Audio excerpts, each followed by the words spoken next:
Tahukah kamu? Ngorok bukan cuma gangguan tidur biasa.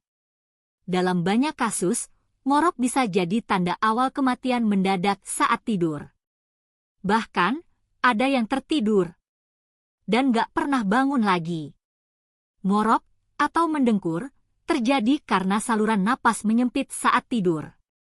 Ini bisa jadi gejala dari sleep apnea, kondisi di mana napas terhenti selama beberapa detik berulang kali saat tidur. Akibatnya, otak dan jantung kekurangan oksigen.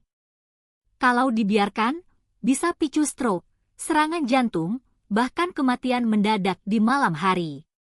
Orang yang kelebihan berat badan, perokok, sering konsumsi alkohol, atau punya masalah pernapasan, lebih berisiko.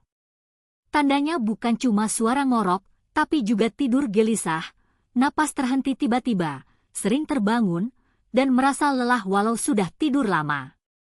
Kalau kamu atau orang serumah ngorok keras setiap malam, jangan anggap remeh. Segera periksa ke dokter atau lakukan sleep test. Kadang solusi sederhana seperti menurunkan berat badan, ubah posisi tidur, atau alat bantu napas bisa menyelamatkan nyawa. Ngorok bisa jadi sinyal tubuh minta tolong. Dengarkan sebelum terlambat.